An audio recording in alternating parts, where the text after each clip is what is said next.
All right, so let's talk about the future. Ever find yourself wondering what the tennis world is going to look like in, say, 2026? Well, we've been digging through all the fan forums and expert predictions to find out. Today, we're breaking down what could be in store, from the champions who might dominate to some of the absolute wildest calls you've ever heard. Let's jump in. And we are kicking things off with this, a direct message, really a warning shot from Carlos Alcaraz himself. This quote just perfectly sets the tone for what we're talking about today. It's going to be competitive, it's going to be personal, and the top players are ready to go to war. You can just feel the hunger in those words, can't you?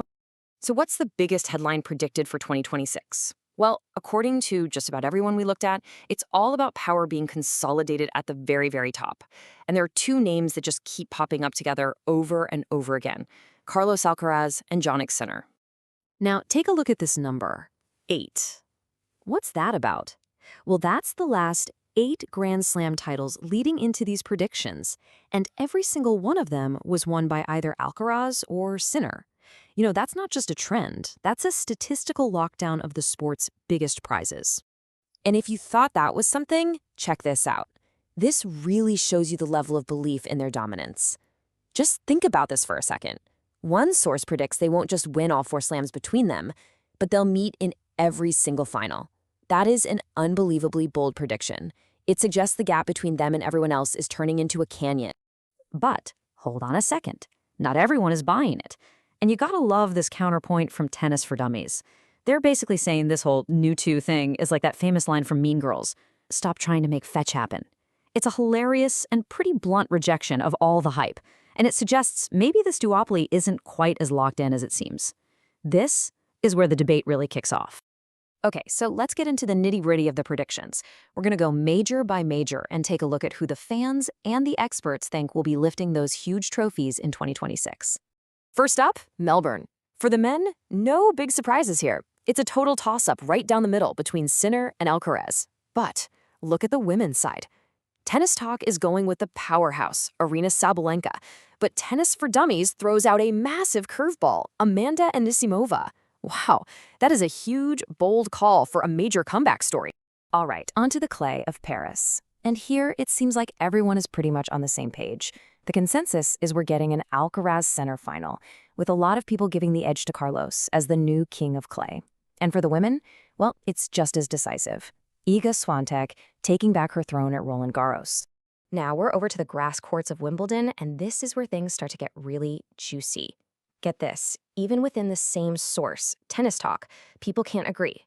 The viewers are backing Sinner, but the host is calling for Alcaraz to take it back. And for the women, it's a battle of former champs. The viewers are picking Elena Rybakina, while the host is sticking with Aryna Sabalenka. And finally, we wrap up the slams under the bright lights of New York. The men's pick is unanimous. Jannik Sinner is the favorite to conquer the US Open. But again, the women's side is where all the drama is. While viewers think Sabalenka will keep it going, the host from Tennis Talk makes a great pick for a hometown hero victory: Coco Gauff winning a slam on home soil. You'll love to see. Okay, so if this whole new two narrative isn't a sure thing, who are the players that could actually break through and shake things up? Let's look at the predictions for the rising stars and for the established names who might be in for a rough year. Yeah, this slide really paints a picture of a changing of the guard, doesn't it? On one side, you've got the disruptors. Guys like Jark Draper and Arthur Fils are being tipped for deep slam runs, and a whole crew of next-gen talent is predicted to break into the top 15. But look at the other side. It's kind of a cautionary tale.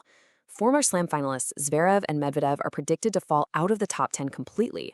That would be a massive shift. All right, we've covered the serious stuff. Now let's get to my favorite part, the fun part.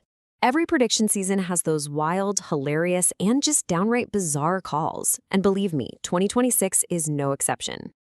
And of course, there's the one big question that's on everybody's mind. What about the legend, Novak Djokovic?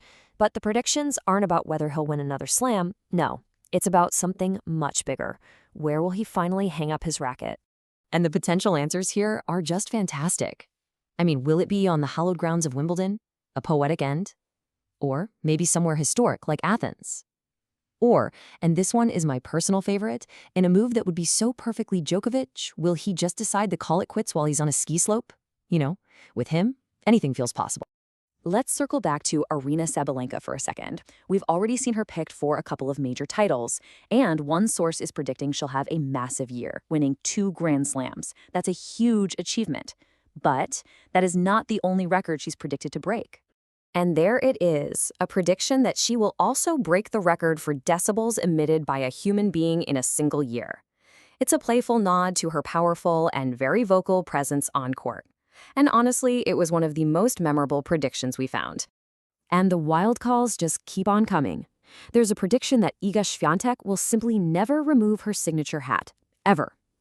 Another one says that 2 of the tour's most unpredictable personalities, Bublik and Mutet, will become best friends.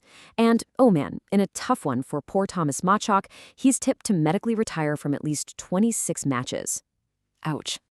So, after all the slams, all the upsets, and all the drama, it all comes down to 2 names. Who will have the consistency, the grit, and the nerve to finish the 2026 season at the absolute top of the world rankings? And here it is, maybe the final and boldest prediction of them all. For the men, Jannik Sinner is tipped to cap off a dominant year as #1. But for the women, Amanda Anisimova. Yep, the same long-shot pick for the Australian Open is predicted to complete an incredible comeback story and finish the entire year as the best player in the world. That is a truly stunning call. So there you have it, a vision of the 2026 season, full of dominant duos, potential disruptors, and some delightfully strange predictions. The analysis might point one way, but tennis, as we know, always has a habit of surprising us all. So the real question is, which of these futures is going to come true, and what unforeseen stories are still just waiting to be told?